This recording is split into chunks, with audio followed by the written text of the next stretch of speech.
Pamagat po ng ating pag-uusapan ay deny, carry, and follow. Yan po ay yung sinabi ni Jesus Christ na deny yourself, carry your cross, and follow me. Umpisahan po natin, babasahin po natin yung ating reference sa Marcos chapter 8, verse 34.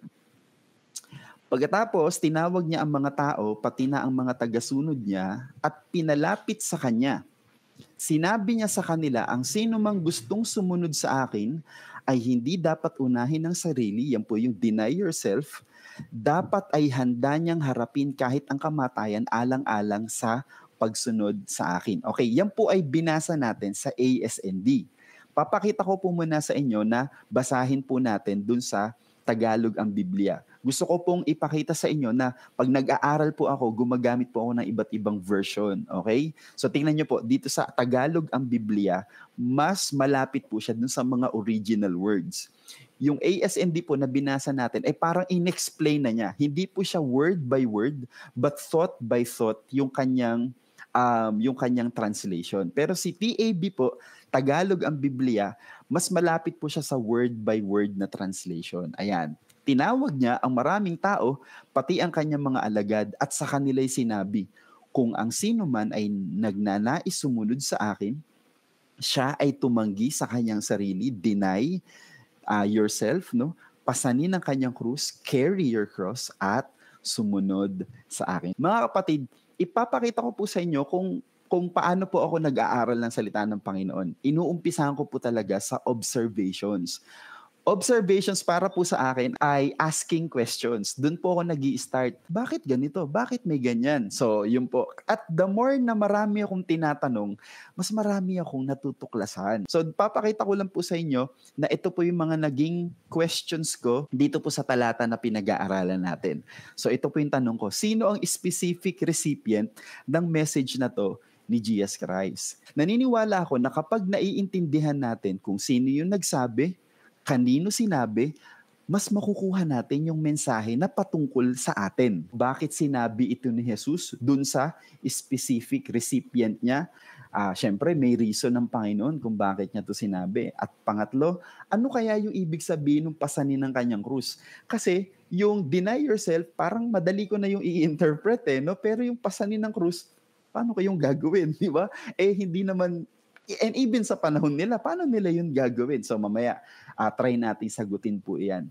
Pang-apat ay ano ang lessons na itinuturo ni Jesus sa mga kasama niya sa kwentong ito. Ang Bible po ay sinulat para sa atin. Pero hindi lahat po na nakasulat dito ay tungkol sa atin. So, ano kaya yung lesson na itinuturo ni Jesus Christ tungkol dun sa kanya talagang mga kinakausap? Pero syempre, hindi dapat matapos yung Bible study natin kung hindi natin naalamin ano naman yung lessons na itinuturo ng aralin na ito para sa akin. Kukunin natin yung applicable lesson and message na para sa panahon natin ngayon. Sino ba ang specific recipient ng message na to? Para mas maintindihan po natin, umpisahan natin sa verse 31. Pagkatapos ay pinasimulan niyang ituro sa kanila na ang anak ng tao, si Jesus Christ mismo, ay kinakailangang magdusa ng maraming bagay at itakwil ng matatanda, ng mga punong pari at ng mga eskriba, at patayin at pagkaraan ng 3 araw ay muling mabubuhay. Ayan na mga kapatid, nag-umpisa nang magsabi si Jesus Christ dun sa gagawin niyang sacrifice, yung mangyayaring paghihirap. At mga kapatid, kung ito ay maririnig ng mga alagad ni Jesus Christ, lahat naman talaga sila masyashock. Bakit ganito ang mangyayari sa'yo? Kasi mga kapatid, ang mga alagad nitong panahon nito, hindi naman po talaga nila naiintindihan na si Jesus Christ ay kailangan mamatay at muling mabuhay. Kasi ang ine-expect talaga nila, si Jesus Christ bilang Mesaya, siya po ay magiging hari, as in literal, na magiging hari ng Israel at ipagtatanggol ni Jesus Christ ang bansang Israel sa mga Romano na sumasakop sa kanila. They are all hoping na konting tiis na lang. Kasi powerful si Jesus Christ. Biruin nyo, walang bagay na hindi kayang gawin si Jesus Christ. Kaya naniniwala sila na kaya ni Jesus Christ mag-build ng sarili niyang kingdom. Paano ko po napasabing ganyan ang iniisip nila? Alam nyo ba, may tagpo sa Bible na nagkwekwentuhan yung mga alagad, nagtalo-talo pa sila. Anong pinagtatalunan nila? Kung sino ang uupo sa kanan at kaliwa ng trono ni Jesus Christ. Ini-imagine nila isang literal na kingdom ang itatayo ni Jesus Christ. Kaya tingnan nyo, nung nag-umpisang sabihin to ni Jesus Christ, magsasuffer ako, sabi niya, kailangan magdusa ng maraming bagay, itatakwil siya ng matatanda, ng mga punong pari at ng mga eskriba. Tingnan niyo po mga kapatid, yung tinutukoy dito ni Jesus Christ ay hindi naman po talaga kalaban ng Israel. Kasi ang kalaban ng Israel ay mga Romano. Pero this time, yung pong mga religious people, kasi sila po yung kakasangkapanin ng Panginoon para siya ay ipapatay. Tingnan niyo ang naging reaksyon ng mga alagad niya. At maliwanag na sinabi niya ang salitang ito. Tingnan niyo po kung anong naging reaksyon ni Pedro. Inilayo siya ni Pedro at pinasimulan siya'y sawayin. Kapag binasa niyo po ito sa ibang account po sa gospel, ang sinabi nito ni Peter, sinaway po niya talaga si Jesus Christ. Parang ganito sinabi niya, "Hoy, Jesus, huwag ka nga nagsasalita ng ganyan." Imagine niyo na lang kung bakit ganito yung reaction ni Peter. Kasi nga po mga kapatid, they are hoping, they are expecting that Jesus can build later on His own kingdom na nandito po talaga sa lupa, literal na kingdom. At isa sila sa mga magiging pangunahing mga tauhan ni Jesus Christ. So magiging somebody din sila. Tingnan niyo po ang naging reaksyon ng Panginoon. Subalit paglingon niya at pagtingin sa kanya mga alagad, sinaway niya si Pedro at sinabi, "Umalis ka dyan, Satanas." Ay grabe sapagkat hindi mo iniisip ang mga bagay na ukol sa Diyos, kundi ang mga bagay na ukol sa tao. Tingnan niyo mga kapatid, imagine niyo yung scenario. Si Peter medyo lumayo para sawayin si Jesus Christ. Tapos si Jesus Christ, nung paglingon niya, nakita niya sino po yung mga alagad. Nag-alala si Jesus Christ na, wait, naririnig tayo ng mga alagad. Okay? Naririnig tayo ng mga alagad. Kaya ang ginawa niya, sinaway niya si Peter, ni-rebuke niya, pero in-address niya si Satanas. Alam natin na alam ni Jesus Christ na ito ay kilos si Satanas at ginamit si Peter. Sabi ni Jesus Christ kay Satanas, hindi mo iniisip ang mga bagay ukol sa Diyos, kundi ang mga bagay na ukol sa tao. Kapag pala tayo ay nag-iisip palagi ng mga bagay na literal at ini-ignore natin yung mga bagay na spiritual, yung pang long lasting, ay mga kapatid, pwede talaga tayong madaya ng kaaway na parang iniisip talaga natin na blessing, financial, pero nai-ignore na natin yung mga spiritual. Minsan baka hindi na natin nare-recognize, hindi na pala will ng Lord yung aking tinatahak, kundi my own will na yung aking tinatahak. At dito parang nagkaroon si Jesus Christ ng concern sa mga alagad na nakikinig sa kanila. Amen. Tingnan nyo. Tapos doon na yung verse 34. Tinawag niya ang maraming tao. So mga kapatid, sino ang kausap dito at specific na recipient ng message na to ni Jesus Christ? Yung mga alagad at yung mga maraming tao na sumusunod sa kanila. Mga kapatid, si Jesus Christ, meron lang siyang 12 disciples na pinangalanan. Pero maraming followers si Jesus Christ. Okay, ganito yung sabi ng Panginoon. Bakit kailangan sawayin ni Jesus Christ si Peter? Pipigilan sana ni Peter si Jesus Christ na mamatay. Ang kalooban ng Diyos para magkaroon ng kaligtasan ng buong sanlibutan ay yung mamatay si Jesus Christ. Yes, it is sacrificial. Yes, it is painful. Pero para yun sa ikabubuti ng buong sanlibutan. Tapos, pipigilan lang ni Peter. Diba? Kaya sabi niya, Satanas, ikaw yan . Gusto mo kong pigilan. Gusto mong wag matupad yung plano ng Diyos na makakasama kay Jesus Christ pero makakabuti sa lahat ng tao. Kaya tingnan niyo mga kapatid, tinawag niya ang maraming tao, pati ang kanyang mga alagad. Kaya dun sa tanong na sino ang specific recipient ng message na to, so ang specific po na kinakausap ni Jesus Christ ay yung mga alagad at yung iba pang followers ni Jesus Christ. Bakit sinabi po ito ni Jesus Christ dito sa mga taong ito. Kung sino man ang gustong sumunod sa akin, ay tumanggi siya sa kanyang sarili at pasanin ang kanyang krus. Mga kapatid, nung unang panahon, ang krus ay hindi siya beacon of hope. Hindi siya yung larawan ng pag-asa.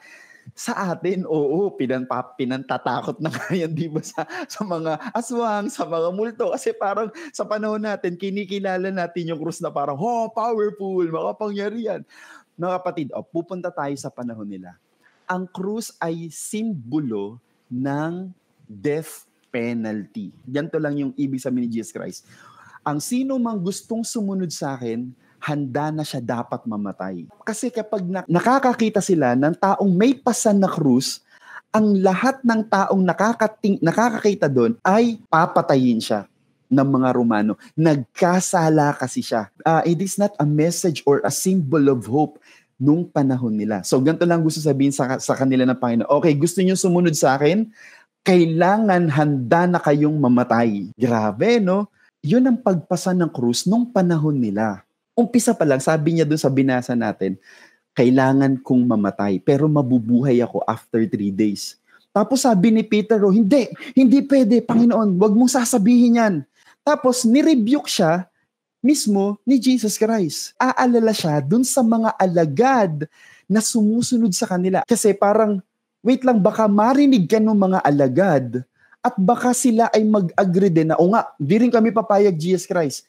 Mga kapatid, pag nagtulong-tulong sila para si Jesus Christ sa ipagtanggol, hindi mangyayari yung greatest gift na ibibigay ng Diyos sa atin. Ano yung greatest gift? The death of Jesus for our own salvation. Kaya sabi niya, Satanas, lumagay ka sa likuran ko. Diretso natin mga kapatid, sapagkat ang sino mang nagnanais iligtas ang kanyang buhay, ay mawawalan nito, at ang sino mang mawalan ng kanyang buhay dahil sa akin at sa ebanghelyo ay maililigtas iyon. Sapagkat ano ang mapapakinabang ng tao na makamtan ang buong sanlibutan at mapahamak ang kanyang buhay? Sapagkat anong maibibigay ng tao na kapalit ng kanyang buhay? Sige nga, kung hindi si Jesus Christ ang mamamatay, okay, tanungin niyo po kung hindi mamamatay si Jesus Christ, ano ang kaya nating ibigay? Halimbawa, nagtulong-tulong na tayo. Nagkaroon na ng United Meeting, ang United Nation. Lahat tayo mapapahamak sa impyerno. Kailangan natin mabayaran ng ating kaligtasan. Saan tayo magka-come up na solution? Di ba wala? Mapupunta tayo sa wala. Wala talaga tayong solusyon. Ang gustong sabihin dito ni Jesus Christ, mga kapatid, wala kayong maibibigay para mailigtas ang sarili nyo. Kasi ako lang ang may maibibigay. Walang makakasunod sa akin. Hindi kayo makakasunod. Bakit mga kapatid?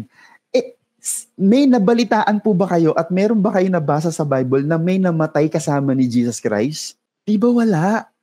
Si Jesus Christ lang po ang nag-iisang namatay. Kasi po, si Jesus Christ, nung siya'y hinuli, ang kanyang mga alagad nagtakasan. Iniwan si Jesus Christ mag-isa.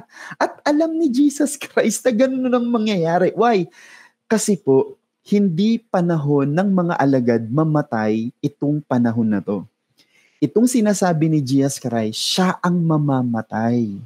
Amen? Sinaway sila ni Jesus Christ. Bakit? Wala kayong magagawa. Because ako ang mag-o-offer. Ako yung magsasacrifice. Kaya gusto niya sabihin ng Panginoon, sige, gusto niyo talaga ako ipagtanggol? Gusto niyo talagang makasama ako? Sige, handa na ba kayong mamatay?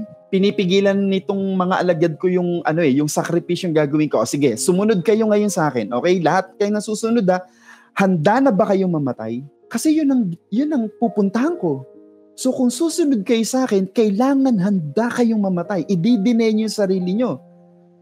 Sabi ng Panginoon, kasi kung sino man ang magliligtas ng sarili niyang buhay, tingnan niyo mga kapatid, sapagkat ang sino mang nagnanais iligtas ang kanyang buhay. Ito yung mga kapatid, yung idea na meron yung mga alagad na hindi nila naiintindihan pa. Parang gusto nilang mag-contribute dun sa salvation nila.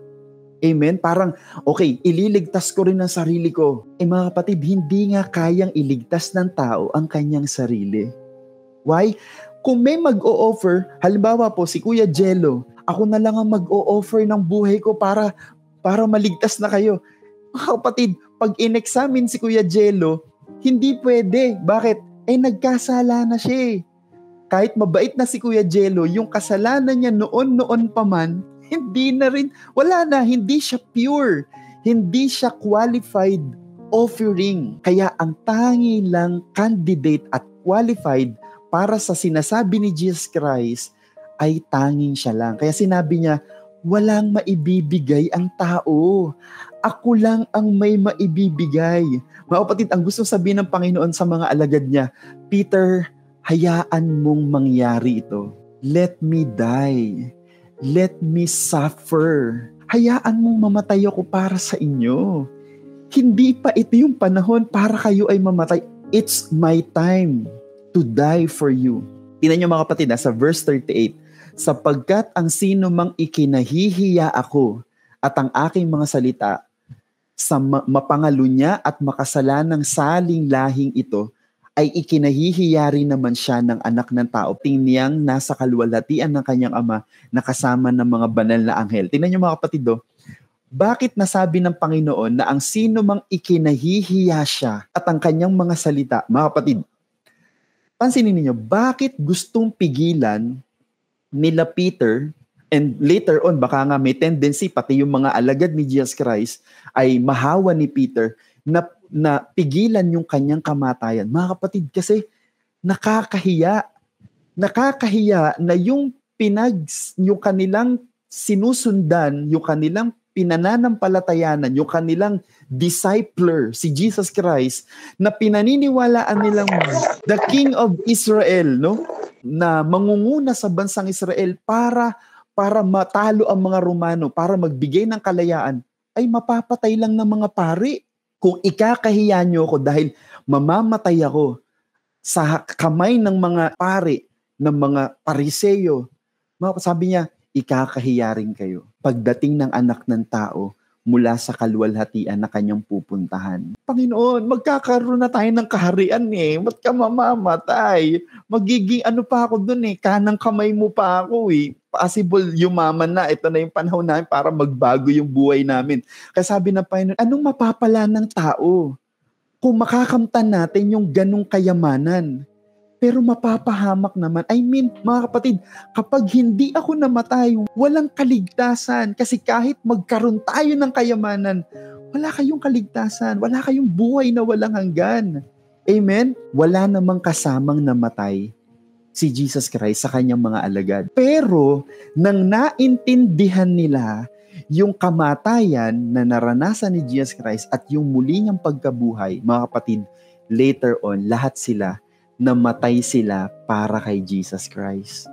Nung naintindihan nila yung kaligtasan na kanilang tinanggap mula sa ating Panginoon.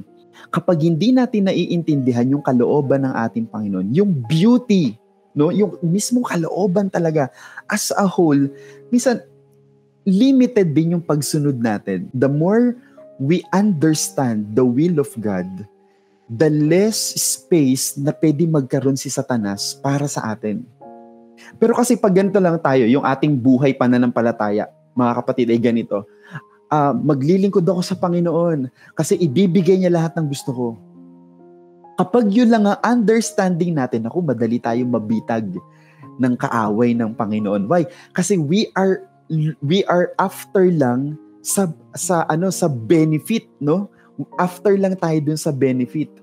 Pero kapag naintindihan natin yung mas malawak na kalooban ng Panginoon, ay okay, part pala ng blessing ay yung maghihirap ka, magsasuffer ka, mag-give up ka ng sarili mong kalooban, at kapag nasunod yung kalooban ng ating Panginoon, ay mas dun pala nalulugod ang ating Panginoon. Amen. O ngayon, punta tayo, ano yung lessons naman na itinuturo nito para sa atin? Mga kapatid, namatay na si Jesus Christ para sa atin. Amen.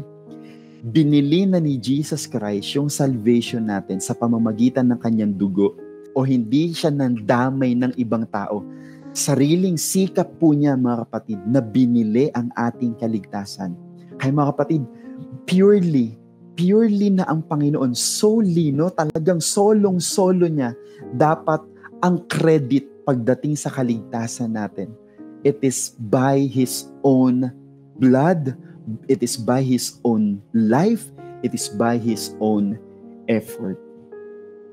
At dahil namatay na si Jesus Christ para sa kaligtasan natin, hindi na po natin kailangan mamatay para sa Kanya. Bakit? Because He already died for us. But what I can do, mga kapatid, ito yung magagawa ko sa ngayon, ang sundin ang mga turo ni Jesus Christ. Walang magiging pakinabang kahit ialay ko ang buhay ko sa Panginoon o magpapako ako sa krus. Mga kapatid, walang mababago sa kaligtasan natin. Kahit magpapako ang sino man sa atin sa mahal na araw, walang bearing yan. Bakit? Namatay na si Jesus Christ. Pero alam niyo may bearing sa Panginoon, sundin natin yung mga turo ng ating Panginoon. At maraming turo ang ating Panginoon. And I can follow Him by learning how to deny myself. Mas lalo kong masusunod ng Panginoon, mga kapatid, matututunan ko talaga na masunod ng Panginoon kung matututunan kong i-deny ang sarili ko, lalo na kung yung kalooban ko ay kontra sa kalooban ng ating Panginoon. Mas lalo natin masusunod ng Panginoon kapag nagagawa nating i-give up yung sarili nating kalooban para sa kalooban ng ating Panginoon. At mga kapatid, carrying my cross, ang ibig sabihin nito ay I will serve God even when it's inconvenient. Carrying my cross, habang na dahil gusto kong masunod ng ating Panginoon, ay dapat maintindihan ko na ang pagsunod sa Panginoon hindi laging convenient. Amen? Hindi laging sasabihin mo sa Panginoon, kung magsusunod ako sa iyo, kaya dapat magiging komportable ang buhay ko. Mga kapatid, dito ko naintindihan na ang pagsunod natin sa Panginoon, hindi laging komportable. Yes, we can be comforted dahil yun ang pangako ng Panginoon nung ipinangako niya ang Holy Spirit. He will be our comforter. Pero ang pagsunod natin sa Panginoon ay merong kasamang sacrifice. At yun yung carrying our cross today. Mga kapatid, halimbawa, meron kang gusto at alam mo, na-recognize mo na yung gusto mo ay hindi angkop sa turo ng ating Panginoon. Gusto mo sa puso mo, Lord, I want to follow you. Amen? Then mga kapatid, kung talagang gusto mong sumunod sa Panginoon, hindi mo ilalaban yung gusto mo. Na kahit gustong-gusto mo siya, pero you can give up your own will para masunod ang Panginoon. Habang sinusunod mo ang Panginoon, yes, nahihirapan ka, nasasaktan ka kasi iba yung gusto ko, pero Lord, ito yung gusto mo eh. And the more we follow God, we learn how to deny ourselves, the more we give up, the more we gain from God. Na sinabi niya, ang sino man ang mawawalan, ang siyang magkakaroon. At ang sino man gusto magkaroon, siya ang mawawalan nito. At yun yung angkop na message para sa atin ngayon. Mga kapatid, huwag kayong matakot na kapag darating sa panahon na marirecognize mo na merong part ng buhay mo or meron kang practices na, hindi pala to gusto ng Panginoon sa buhay natin. Huwag po kayong matakot i-correct ng ating Panginoon at huwag din kayong matakot at huwag kayong manghinayang na ibigay at i-give up yan dahil mga kapatid, hindi natin kayang tawaran kapag ang Lord ay nagpala. Mga kapatid, sabi niya, ang sino mang mawawalan ay siyang mas magkakaroon nito. Mga kapatid, tandaan niyo, pag siya nagbigay ng gantimpala, more than dun sa isa-sacrifice natin. At mga kapatid, para sa akin, ang mensaheng ito na sinabi niya sa kanyang mga alagad, we stand for Jesus at sa gospel niya. Amen? Kahit may mga challenges, kahit yung mga ministry natin, mga kapatid, nung we stand for Jesus, na kahit may mga nagtatawa na sa'yo, bakit ganyan ka na, bakit sumasama ka na sa mga taong yan, pero alam mo yun ang totoo, alam mo yun ang tama, at yun ang nakakalugod sa ating Panginoon, mga kapatid. Ano kung merong mga may mga misunderstandings, ano kung merong may mga pang-uusig, ano kung may pagtatawa, may pangungutya dahil pinaninindigan mo kung ano yung turo ng ating Panginoon. Ano, mga kapatid, kung si Jesus Christ, He stood for me. Kung nagawa ni Jesus Christ tumayo at mamatay para sa akin, gasino na ba yung sumunod ako at ipaglaban ko ang kanyang mga salita? Amen? Kung yung ine-enjoy mo ngayon ay natuklasan mo at alam mo talaga na hindi ang kalooban ng Panginoon, pero kung sisimulan mo siyang i-give up, kasi willing mo nang i-deny ang sarili mo, ito rin yung sabi ng Panginoon, anak, alam ko hindi mo yang kaya sa ngayon, pero hayaan mong tulungan kita. Amen? Hindi mo kaya talagang mamatay or hindi mo kayang i-give up lahat ng mga kalooban mo na hindi ayon sa kalooban ko, lalo na kung nag-e-enjoy ka at nasasarapan ka, then let God help us. Amen?